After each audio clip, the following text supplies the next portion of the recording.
Between 1939 and 1945, approximately 232,000 Western Allied servicemen fell into German captivity.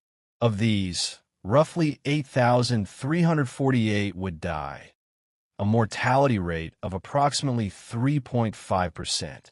While this figure represents thousands of tragic deaths, it stands in stark contrast to the catastrophic fate of Soviet prisoners, of whom 3.3 million out of 5.7 million captured perished in German hands, a staggering 57.5% mortality rate. This dramatic disparity reveals the crucial role that international law and reciprocal treatment played in wartime captivity, and raises important questions about why Germany chose to respect some prisoners while brutalizing others. This report examines four interconnected aspects of Western Allied captivity in Germany: the role of the Geneva Convention in regulating camp life, the life-saving intervention of the Red Cross through its food parcels, the elaborate culture of escape that developed in the camps, and the rich cultural and intellectual life that prisoners created behind barbed wire. Together, these elements paint a complex picture of captivity that goes far beyond simple imprisonment, revealing how human beings maintain dignity, hope, and resistance under extraordinarily difficult circumstances. The Geneva Convention, a shield of international law. The legal framework. The treatment of Western Allied prisoners in Germany was governed by the Geneva Convention relative to the treatment of prisoners of war, signed on July 27, 1929. This international treaty established comprehensive rules for the humane treatment of captured military personnel, covering everything from housing conditions and food rations to labor requirements and disciplinary procedures. Germany was a full signatory to this convention, as were the United States, Great Britain, France, and other Western powers. The convention's key provisions included requirements that prisoners be housed in adequately heated and lighted buildings with conditions comparable to those of German troops. It mandated that prisoners receive sufficient food to maintain health, access to medical care, the ability to receive mail and parcels, and protection from physical abuse. The convention also established clear rules about labor. Enlisted personnel could be required to work, but only in non-dangerous jobs that did not support the war effort directly. Senior non-commissioned officers were to work only in supervisory capacities, while commissioned officers could not be compelled to work at all, though they could volunteer. Why Germany complied? Mostly, Germany's decision to generally respect the Geneva Convention in relation to Western prisoners, while simultaneously violating it egregiously with Soviet and other Eastern European captives, stemmed from several interconnected factors. The most pragmatic consideration was reciprocity. German leaders knew that hundreds of thousands of German soldiers were held in British and American camps, and they wanted to ensure these men received humane treatment. The threat of retaliation for mistreatment was real and credible. Additionally, Germany sought to maintain the appearance of civilization and military honor, particularly in its relations with the Western powers. The Wehrmacht, German armed forces, prided itself on professional military traditions and saw Western Allied servicemen, particularly officers and airmen, as fellow warriors deserving of respect. This stood in stark contrast to the Nazi regime's ideological hatred of Slavic peoples, whom they viewed as racially inferior subhumans, not entitled to legal protections. The role of neutral Switzerland as the protecting power also proved crucial. Swiss representatives regularly inspected POW camps holding Western Allied prisoners, interviewed prisoners, and reported violations to both sides. These inspections created a system of accountability that, while imperfect, provided real oversight and pressure for compliance. Types of camps. The German POW camp system was organized along military lines, with different types of camps for different categories of prisoners. Auflag, Offizierslager, or officer camp. These camps housed commissioned officers exclusively. Because officers could not be compelled to work under the Geneva Convention, offlogs became centers of intense intellectual and cultural activity, with prisoners organizing universities, theaters, and elaborate escape plots. Famous examples included Offlog 4C, Colditz Castle, and Offlog 64. Stalag, Stammlager, or base camp. These facilities held enlisted personnel and non-commissioned officers who could be required to work. Conditions varied widely depending on location and the type of work assigned. Stalag Luft, Luftwaffe Stammlager, or Air Force Base Camp. Administered by the German Air Force, Luftwaffe, rather than the Army, these camps held Allied aircrew, both officers and enlisted men. Stalag Luft I and Stalag Luft III became particularly famous. The Luftwaffe generally maintained higher standards than Army-run camps, partly due to a sense of professional solidarity between enemy flyers. Exceptions and violations. While Germany's treatment of Western POWs was far better than its treatment of Soviet prisoners, it was hardly perfect. Numerous violations occurred throughout the war. The most notorious was the murder of 50 Allied airmen following the Great Escape from Stalag Luft III in March 1944, an atrocity directly ordered by Adolf Hitler himself in flagrant violation of international law. This mass execution shocked the Allied world and led to war crimes trials after the conflict. Other violations included the shooting of Canadian prisoners after the Dieppe raid in 1942, the execution of commandos and special forces operatives under Hitler's commando order, inadequate medical care in some camps, and the use of prisoners for forced labor in dangerous conditions, particularly in the war's final chaotic months. As Germany's situation deteriorated and resources became scarce, conditions in many camps worsened significantly, with food shortages, overcrowding, and disease becoming increasingly common. The forced marches of early 1945, as Germany evacuated camps ahead of Allied advances, proved particularly brutal. Approximately 80,000 Allied prisoners were forced to march across Germany, Poland, and Czechoslovakia in severe winter conditions with minimal food and shelter. Many died or suffered permanent injury during these ordeals. The Red Cross, lifeline from Geneva. Organization and scale. The role of the International Committee of the Red Cross, ICRC, and National Red Cross societies in sustaining Allied prisoners cannot be overstated. The Red Cross operated what was arguably the largest humanitarian relief operation in history up to that time, coordinating the assembly, shipment, and distribution of millions of food parcels to prisoners scattered across Nazi-occupied Europe. The American Red Cross alone produced approximately 27 million parcels during the war, with more than 13,500 volunteers assembling packages at centers in New York, Philadelphia, Chicago, and St. Louis. The British Red Cross sent over 20 million standard food parcels. The Canadian Red Cross contributed nearly 16.5 million parcels at a cost of $47.5 million. The Australian Red Cross also participated actively in the program. These parcels represented an enormous commitment of resources, manpower, and coordination. The journey of a parcel. Getting Red Cross parcels from Allied countries to German POW camps was a logistical nightmare requiring cooperation across enemy lines.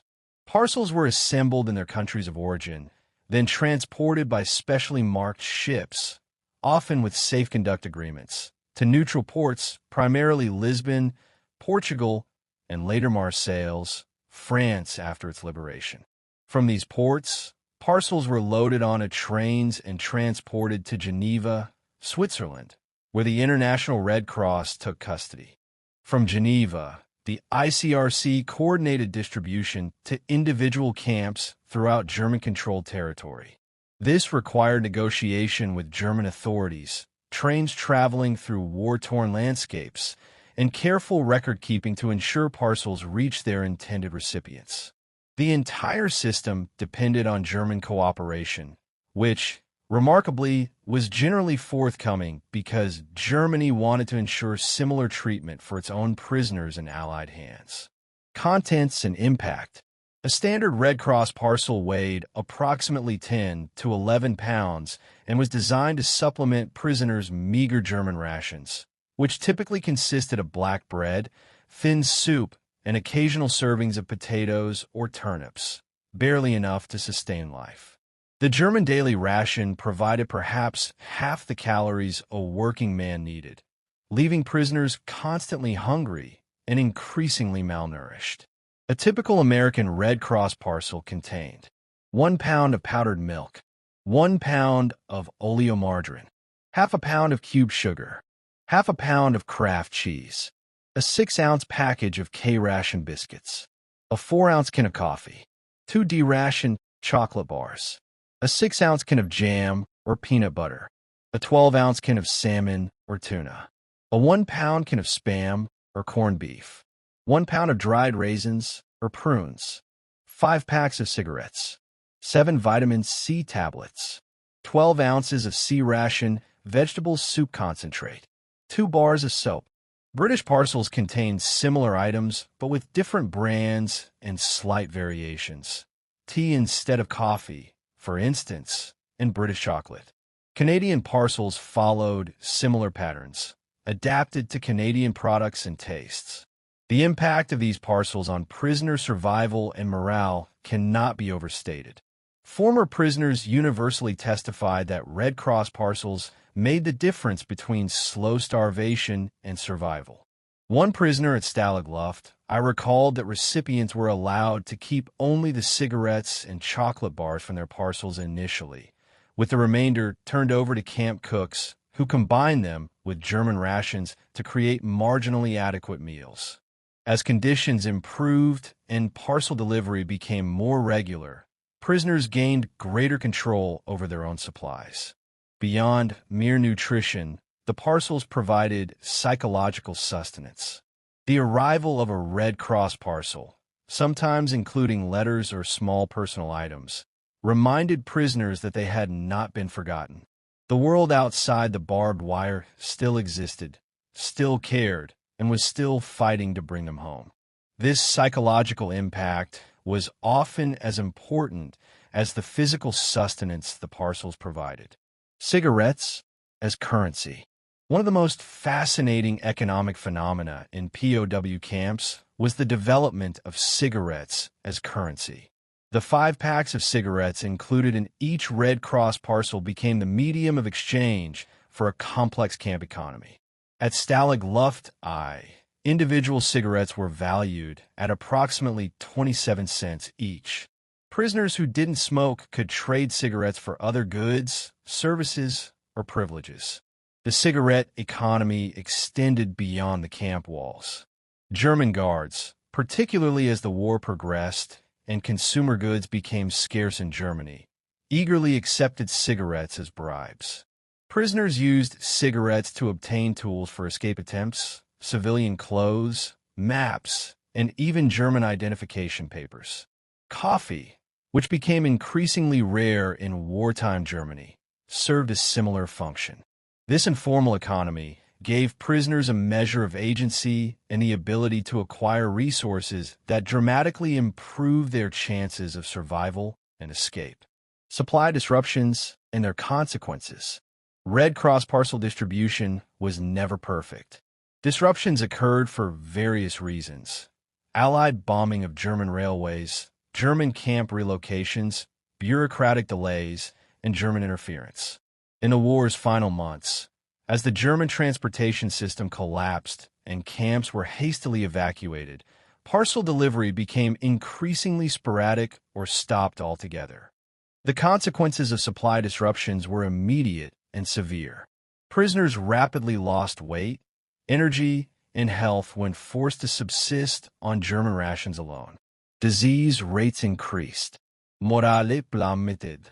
When camps were cut off from supplies during evacuations or as front lines approached, prisoners came perilously close to starvation. General Eisenhower even arranged emergency airlifts using American transport planes to deliver parcels to some camps in the final weeks of the war. Medical parcels and YMCA supplies. In addition to food parcels, the Red Cross also coordinated the distribution of medical parcels containing basic supplies that helped camp doctors maintain prisoner health. These included bandages, basic medications, surgical supplies, and instruments. Given the often inadequate medical facilities in camps, these supplies proved crucial in treating routine injuries and illnesses that might otherwise have become life-threatening. The YMCA, Young Men's Christian Association, operated in partnership with the Red Cross to address prisoners' spiritual, educational, and recreational needs. The YMCA supplied athletic equipment, musical instruments, books, educational materials, and even blank journals for prisoners to record their experiences. One particularly meaningful contribution was a wartime log, blank diaries the YMCA supplied to POW camps, allowing approximately 21,000 prisoners to document their experiences. Many of these journals survive today as invaluable historical documents. The Great Escapes, a culture of resistance. The duty to escape. For Allied officers, particularly British officers, escape was considered more than just an opportunity. It was a duty. While there was never an official requirement in British military regulations that officers attempt escape, a powerful unofficial expectation existed that officers would consider escaping if possible. The rationale was both practical and symbolic. Successful escapees could return to their units and fight again, while even unsuccessful attempts diverted enemy resources, police, soldiers, and administrative personnel, away from the front lines to hunt down escaped prisoners. This attitude toward escape was deeply embedded in British military culture, rooted in traditions of honor and resistance. It stood in contrast to some other national attitudes. For instance, U.S. servicemen initially had no formal duty to escape until President Eisenhower issued Executive Order 10631 in 1955, which established the Code of the United States Fighting Force. Article 3 of this code made it an official duty for U.S. personnel to make every effort to escape and aid others to escape. German military authorities generally accepted that Allied officers would attempt escape and treated it as an expected part of the adversarial relationship. Recaptured escapees typically faced relatively mild punishment, usually 14 to 28 days in solitary confinement, the cooler, before being returned to the general camp population. This changed dramatically after the Great Escape, when Hitler ordered mass executions. But before that point, escape attempts were treated as violations of camp discipline rather than serious crimes. The Great Escape from Stalag Luft III. No discussion of POW escapes from Germany would be complete without examining the Great Escape, the largest and most famous breakout attempt of the war.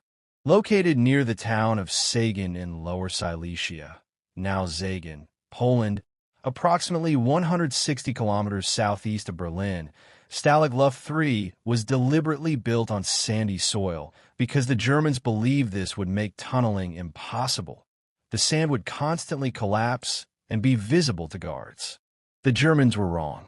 The camp opened in March 1942 and eventually held nearly 11,000 Allied airmen at its peak, primarily RAF and USAF personnel.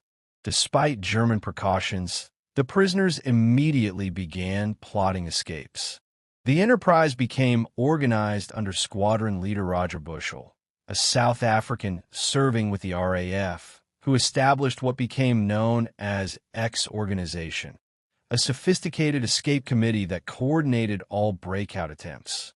The X Organization represented remarkable organization and ingenuity. More than 600 prisoners directly contributed to escape efforts, filling specialized roles. Tunnelers, men who actually dug the tunnels, working in cramped, dangerous conditions deep underground. Penguins, prisoners who disposed of excavated sand by distributing it around the camp, hiding it in special bags sewn into their trousers that could be opened to release sand while walking. Security, stooges, men who watched German guards and warned of approaching danger using elaborate systems of signals. Forgers, skilled artists and craftsmen who produced fake identification papers, travel documents, and official stamps of remarkable quality. Tailors, prisoners who modified uniforms or created civilian clothes for escapees. Mapmakers, men who compiled detailed maps of the surrounding territory using scraps of information from various sources. Intelligence, prisoners who gathered information about train schedules, guard routines, and the world outside through various means, including bribing guards and monitoring radio broadcasts. Bushell conceived an audacious plan. 3 tunnels would be dug simultaneously, codenamed Tom, Dick, and Harry. The idea was that if Germans discovered one tunnel, the others might survive. Each tunnel would run approximately 350 feet from camp buildings to the woods beyond the perimeter at a depth of 30 feet to avoid detection by German seismographs. The engineering was extraordinary. The tunnels included electric lighting, illegally tapped from camp power, a ventilation system using modified milk tins and bellows, a tiny railway to transport dirt and workers along the tunnel's length, and shoring using bedboards stolen from throughout the camp. By the time of the escape, 4,000 bedboards had been taken. Most of the camp slept on bare bed frames. The escape. On the night of March 24th to 25th, 1944, the escape began through Harry. Tom had been discovered and destroyed, while Dick had been abandoned when Germans built structures near its planned exit. 200 men were selected to escape, chosen based on their chances of success. Those who spoke German, had the best documents, and had escape experience. The plan immediately encountered problems. The tunnel exit, when finally opened, fell short of the tree line by several yards, opening in clear view of a guard tower. This forced escapees to wait for moments when the guard's back was turned. The process became agonizingly slow. A man became stuck in the tunnel, causing delays. When prisoner number 77 emerged, he was spotted by a guard, and the alarm was raised. 76 men had escaped, far short of the planned 200, but still the largest mass escape from a German POW camp during the war. The Germans were stunned to discover the scale of the operation. Beyond the bedboards, prisoners had used 90 complete bunk beds, 635 mattresses, 52 20-man tables, 10 single tables, 34 chairs, 76 benches, 69 lamps, 246 water cans, 30 shovels, 1,000 feet electric wire, 600 feet of rope, and 3,424 towels. The aftermath. Within days, all but 3 of the escapees were recaptured. The 3 who made it to freedom, 2 Norwegians and a Dutchman, reached neutral countries and eventually returned to Britain. For the rest, capture meant they would be returned to camp or transferred to special detention. But Hitler saw the escape differently. Furious at the disruption and humiliation, he initially ordered that all recaptured prisoners be executed. After frantic discussions among German military leaders, this was reduced to 50, still a grotesque violation of the Geneva Convention. Arthur Northeast Beast, head of the Kripo criminal police in Berlin, selected the victims using their personal files, choosing those who had caused the most trouble through previous escape attempts or who were not British or American, and thus might be executed with less international outcry.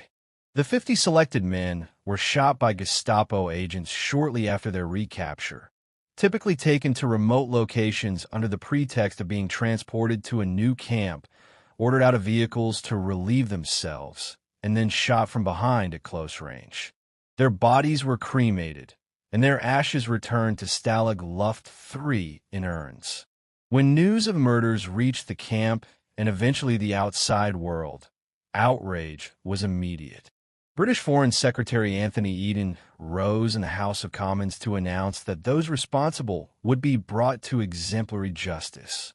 After the war, RAF investigators spent 3 years hunting down those responsible.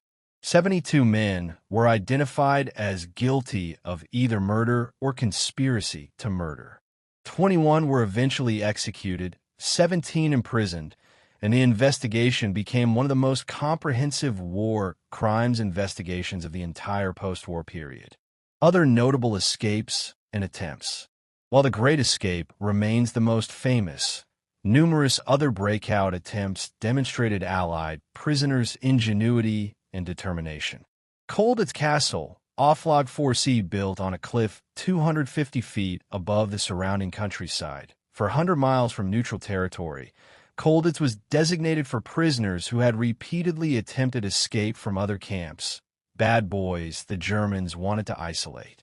This concentration of determined escapers in one place had the opposite of the intended effect, as these experienced men shared knowledge and mounted over 130 escape attempts.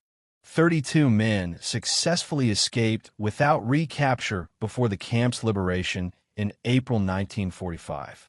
Lieutenant Harry Neve became the first British officer to successfully escape from Colditz in January 1942. Disguised as a German officer and accompanied by a Dutch officer, Neve walked boldly through the German guardhouse, crossed the moat, traversed the park, and climbed over the outer wall. The pair then made their way to neutral Switzerland. Upon returning to Britain, Neve joined MI9, the organization dedicated to helping prisoners escape and evade capture. The Wooden Horse, Stalag Luft III, 1943, before the Great Escape. 3 prisoners conceived an audacious plan. They built a wooden vaulting horse for exercise, which prisoners used daily in the same spot in the compound. Unknown to the Germans, men were hidden inside the horse during these exercise sessions, digging a tunnel beneath it. After 3 months, they completed the tunnel and escaped. 2 of the 3 made it back to Britain, one of the few completely successful escapes of the war. Offlog 64, Subin, Poland, the largest camp for American officers. Offlog 64 saw numerous escape attempts, though none succeeded in getting men home before the camp's evacuation in 1945. The camp nonetheless became known for the high morale and organization of its American inmates, who maintained military discipline and refused to be broken by captivity. Escape equipment and innovation. Allied intelligence agencies, particularly the British MI9 and the American MI6, developed remarkable escape aids that were smuggled into camps. These included miniature compasses hidden in uniform buttons, silk maps that could be concealed in clothing seams, money sewn into coat linings, and even tools hidden in cricket bats or baseball equipment. Some Red Cross parcels contained hidden escape materials in false bottoms or in specially prepared cans of food. The psychology of escape culture. The pervasive culture of escape planning served purposes beyond the practical goal of getting men home.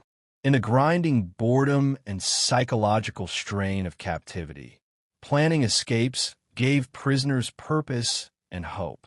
It was resistance made tangible, a way of fighting back against captivity and maintaining the warrior ethos that had led them into combat in the first place. Working on escape committees, digging tunnels, forging documents, or serving as a lookout gave prisoners roles and responsibilities. It created a secret world within the camp where they maintained agency and control. Even prisoners who never escaped themselves took pride in contributing to others' attempts, and the constant work of escape planning helped stave off the despair and wire disease, a form of depression, that could overwhelm men facing indefinite captivity. The duty to escape also provided a way for captured soldiers to reconcile the shame or guilt some felt about their capture. Many prisoners struggled psychologically with being out of the fight while their comrades continued to risk their lives. Escape attempts allowed them to feel they were still contributing to the war effort, still serving as soldiers rather than passive victims. Cultural life. Universities, theaters, and orchestras behind barbed wire. Combating boredom and maintaining morale. The greatest enemy for most Western Allied POWs in Germany was not brutality or starvation, though both occurred, but boredom, uncertainty, and the psychological strain of indefinite captivity. Most men spent years behind barbed wire without knowing when or if the war would end or whether they would see home again. This psychological challenge demanded active countermeasures. Both prisoners and German camp authorities recognized the danger of idle hands and empty minds. The Germans knew that bored, desperate prisoners were likely to cause trouble, attempt escapes, or fall into despair that could lead to camp disturbances. For this reason, and because the Geneva Convention required it, they generally permitted and even encouraged prisoners to organize recreational, educational, and cultural activities. What emerged was a remarkable flowering of intellectual and artistic life under the most unlikely circumstances. POW camps became sites of education, theatrical production, musical performance, athletic competition, and literary creation. The quality and sophistication of these activities often astonished visitors and remain impressive even by the standards of free society. Barbed wire universities. One of the most significant developments was the creation of what became known as barbed wire universities, comprehensive educational programs organized by prisoners for prisoners. These were particularly extensive in officer camps, offlogs, where men could not be compelled to work and thus had abundant time. At Offlog 2C near Woldenberg, now Dobiegniu, Poland, which held Polish officers, 80 prisoners who had been professors or teachers in civilian life organized a full curriculum. Classes covered philosophy, law, mathematics, taught by architect Professor Jerzy Hraniwiecki, French, and English. The quality was such that several prisoners completed full university courses that were recognized by Polish universities after the war. In American camps, the YMCA coordinated correspondence courses with American universities. At Camp Aliceville in Alabama, which held German prisoners, prisoners enrolled in courses offered by the University of Michigan and the University of Wisconsin. Some prisoners completed entire degree programs while in captivity. At Stalag Luft III, libraries contained up to 15,000 volumes, including technical texts, literature, and academic works. The educational offerings went well beyond academic subjects. Prisoners taught practical skills: carpentry, metalwork, mechanics, languages, bookkeeping, and other trades that might help them rebuild their lives after the war. Some camps offered preparatory classes for post-war careers in medicine, law, electrical engineering, and architecture. For many younger prisoners, particularly those captured early in the war, these educational opportunities proved invaluable. Men who had left school to join the military could complete interrupted educations. Those who had never had access to higher education could begin it. The irony was not lost on participants. Some men received better education as prisoners than they might have obtained in civilian life. Theater and performance. Theatrical productions became a central feature of cultural life in many camps. Prisoners organized theater troupes, wrote plays, built sets, created costumes from available materials, and staged productions that ranged from light comedies to serious drama, from vaudeville to Shakespeare.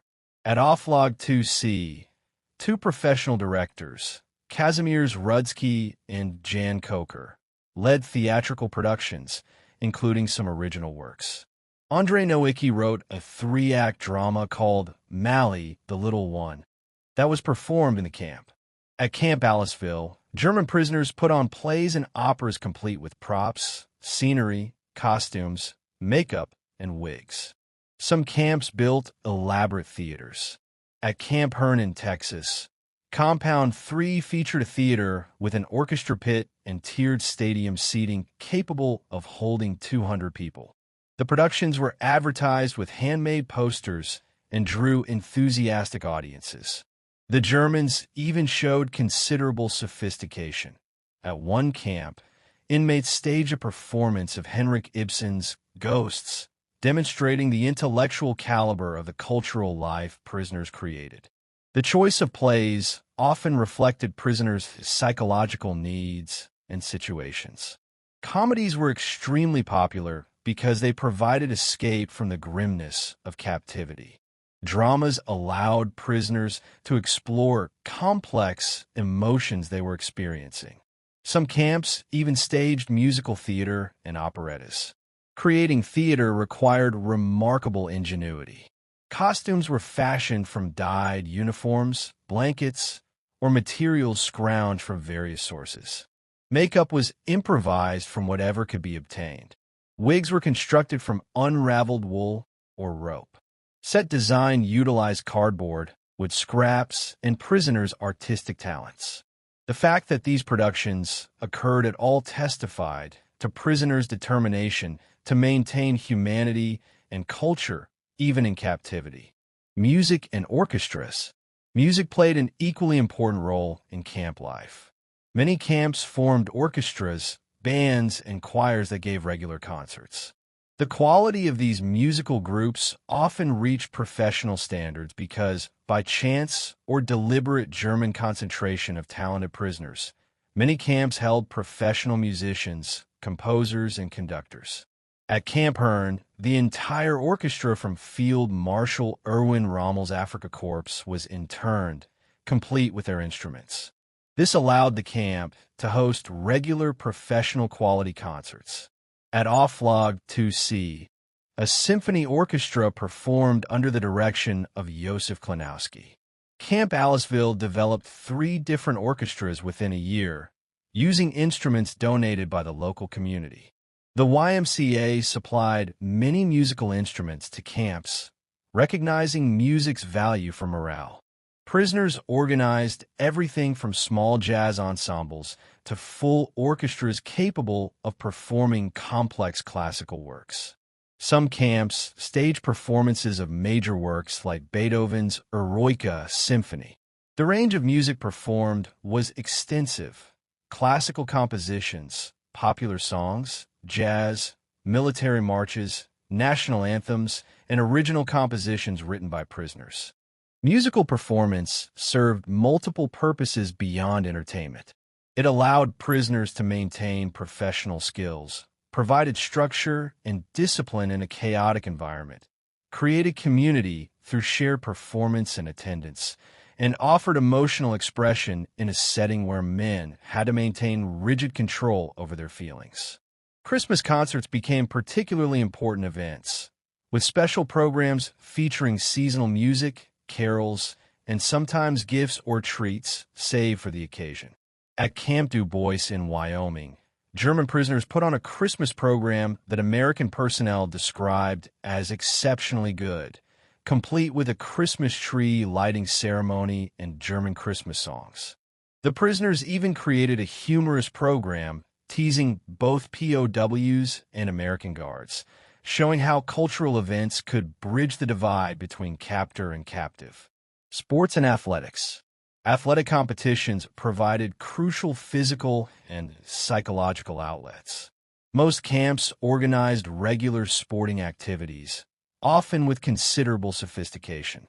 Soccer, football, was particularly popular among European prisoners, with some camps hosting matches nearly daily. Americans introduced baseball, basketball, and American football where possible. The athletic programs went beyond casual recreation. At Auflage 2C, which held Polish prisoners, 13 pre-war Olympic competitors were interned. In summer 1944, the Germans granted permission for the prisoners to stage an unofficial POW Olympics from July 23rd to August 13th, complete with a handmade Olympic flag fashioned from a bedsheet and colored scraps of fabric.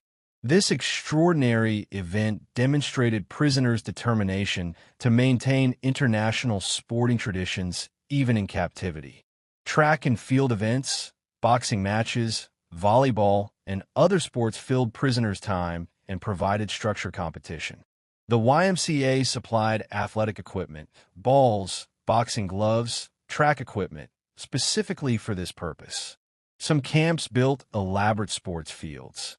The athletic activities served important functions, maintaining physical fitness, important for potential escape attempts and for health generally, providing competitive outlets for aggressive energies, building teamwork and camaraderie, and simply filling the long, boring hours of captivity. German guards generally encouraged athletic activities because they kept prisoners occupied and content. Some camps even arranged matches between prisoner teams and German guard teams, or between prisoners and local civilian teams. These interactions sometimes led to unexpected friendships across the enemy divide. Camp newspapers and literary production. Many camps published their own newspapers, ranging from single-page bulletins to multi-page publications with regular features. These newspapers served several crucial functions. They maintained connections to the outside world through reprinting of news, often transcribed from secretly monitored radio broadcasts. They provided entertainment through humor and serialized stories. They communicated camp information, and they gave prisoners outlets for creative expression. At Stalag Luftei, prisoners produced the POW, Prisoners of War Waiting on Winning, which became Germany's largest underground newspaper. Operating from May 1944 to May 1945, it grew into a daily 2-page paper with an 8-page Sunday supplement. The content consisted mainly of news transcribed from BBC reports received on a secret radio. This provided prisoners with accurate information about the war's progress, crucial for morale. At Offlog 64, the Offlog 64 item was published monthly and printed by Anna Krix, the wife of the camp's printer. The German administration approved and never interfered with publication. After the war, the publication continued as a quarterly newsletter for survivors. At Offlog 2C, Polish prisoners built a secret radio receiver in 1942 and distributed news throughout the camp via newsletters. Beyond newspapers, prisoners wrote extensively. Thousands kept diaries, many in journals supplied by the YMCA. These diaries recorded daily life, sketched fellow prisoners and camp scenes, documented escape attempts, and provided emotional outlets. Poetry was popular, ranging from doggerel verses to serious literary efforts. Some prisoners wrote short stories or novels. After the war, many of these writings were published, providing invaluable historical records and literary works. The Germans sometimes censored or confiscated writings, particularly if they contained information useful for intelligence purposes or criticized the German authorities. But generally, they permitted literary activities because, like other cultural pursuits, they kept prisoners occupied and relatively content. Art and craftsmanship. Visual arts flourished in camps where prisoners had access to materials. Paintings, drawings, sculptures, and various crafts were created, often achieving remarkable quality. Some prisoners were professional artists before the war. Others discovered artistic talents during captivity. At Camp Aliceville, German prisoners created elaborate art exhibitions. Remarkably, Adolf Hitler sent $12,500 to the camp to support opening an art exhibition, an unusual instance of a Nazi regime supporting cultural activities for enemy prisoners. At Camp Herne, German prisoners built a waist-high replica castle complete with moat and waterfalls. Throughout various camps, prisoners created murals, painted portraits of fellow prisoners, carved wooden objects, made metal handicrafts, and produced works ranging from the practical to the purely aesthetic. The packaging materials from Red Cross parcels became raw materials for art and craft. String from parcels was woven into bags, hammocks, and even shoes. Tins were converted into cups, bowls, and cooking vessels. Wood from crates became furniture, musical instruments, and decorative objects. This resourcefulness reflected both practical necessity and creative drive. Some prisoners bartered their artwork with guards for food, cigarettes, or materials useful for escape attempts. Others created art as gifts for fellow prisoners, for charitable auctions within camps, or simply for personal satisfaction. After the war, some camp art achieved considerable value as historical artifacts and as artworks in their own right. Religious life. Religious services and activities played important roles in many camps. Chaplains, both German and from among the prisoners, conducted services. Chapels or synagogues were established in larger camps. The International Red Cross and various religious organizations sent religious materials, including Bibles, prayer books, hymnals, and devotional literature. Religious observance provided comfort, maintained connection to pre-war life, offered philosophical frameworks for understanding suffering, created community among believers, and gave structure through regular services and observances of religious holidays. Some prisoners experienced religious conversions or deepening of faith during captivity, while others struggled with loss of faith in the face of war's horrors and their own suffering. The final months, liberation and return. As the Allied armies advanced from both east and west in early 1945, the German POW camp system began to collapse. The Soviet advance from the east triggered mass evacuations, with approximately 80,000 Allied prisoners forced to march westward in what became known as the Long March or Death March. These forced marches through the bitter winter of 1945, often with inadequate food, shelter, and medical care, resulted in numerous deaths and long-term health consequences for survivors. Some camps were liberated by Soviet forces advancing through Poland and eastern Germany. Others were freed by American, British, or Canadian troops pushing in from the west. In a few cases, such as Stalag Luft, German commandants negotiated peaceful surrenders to prevent their camps from becoming battlefields. The liberation scenes were emotional. Prisoners greeting their liberators with tears, cheers, and disbelief that their ordeal had finally ended. General Eisenhower organized Operation Revival, a massive airlift using bombers converted to transport duty to fly former prisoners from Germany to reception centers in France and Britain.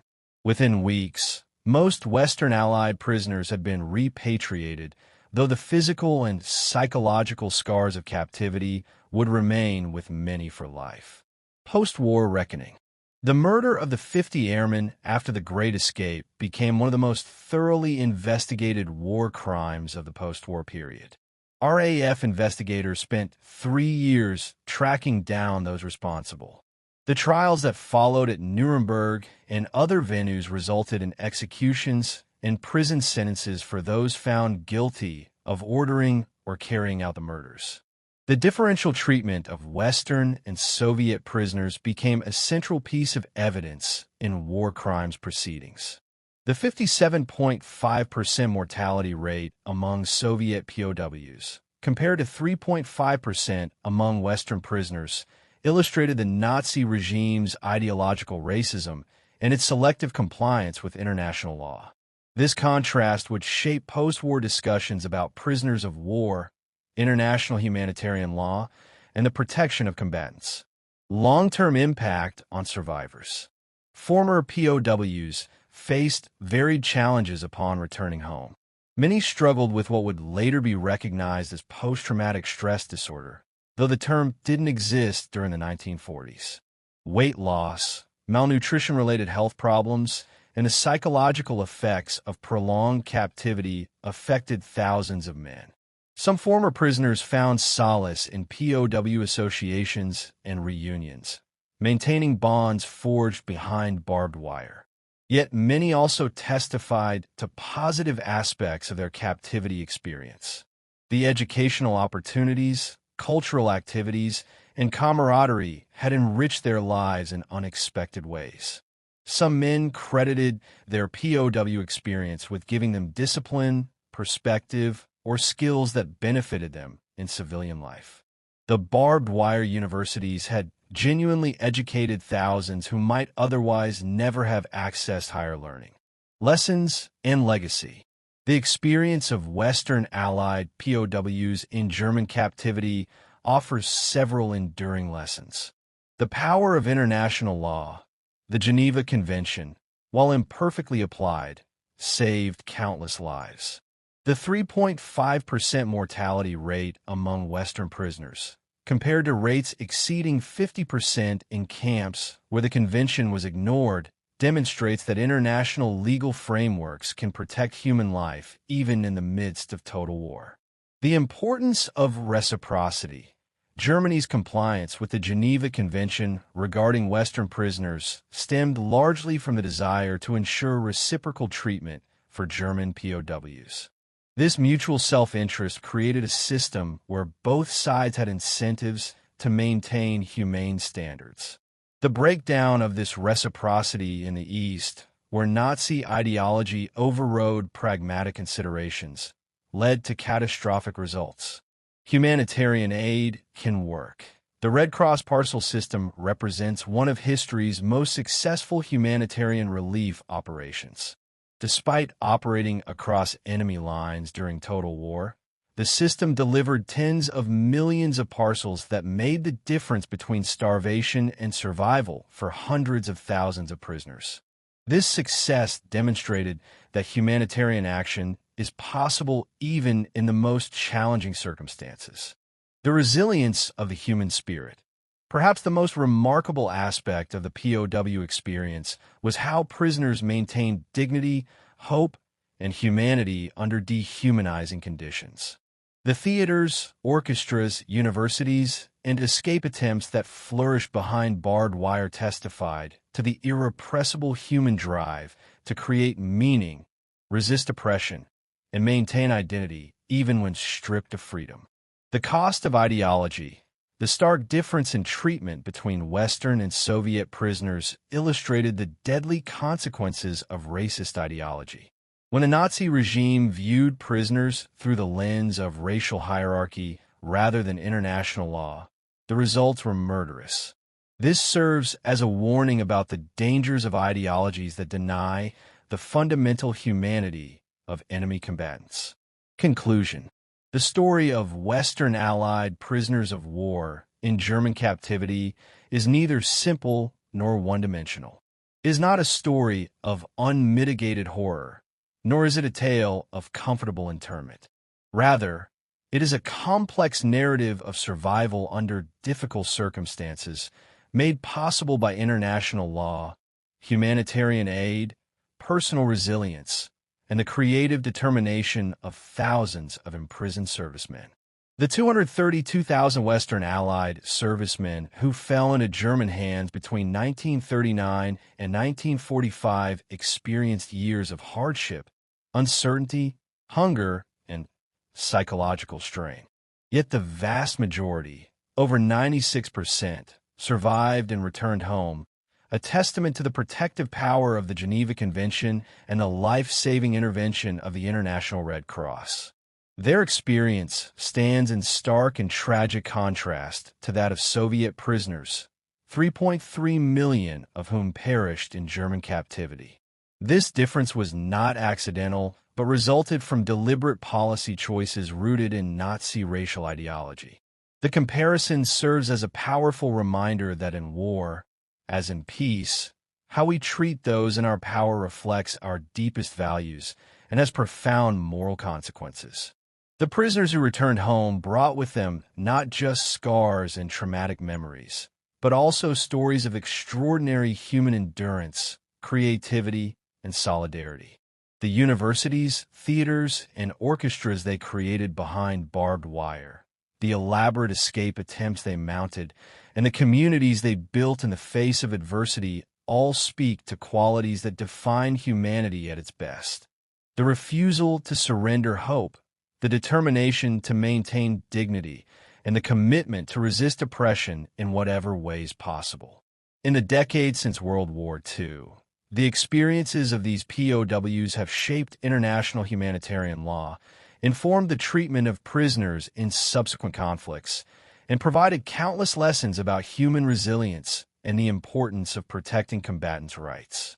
The journals, memoirs, and oral histories left by former prisoners continue to educate new generations about this crucial chapter of World War II history. Their story reminds us that even in humanity's darkest hours, when industrial warfare and totalitarian ideologies threatened to extinguish all traces of civilization and mercy, the framework of international law, the dedication of humanitarian workers, and the indomitable spirit of ordinary individuals could still preserve life, dignity, and hope. It is a legacy that continues to resonate today, offering both warnings about the consequences of abandoning humanitarian principles and inspiration from the resilience of those who endured and survived.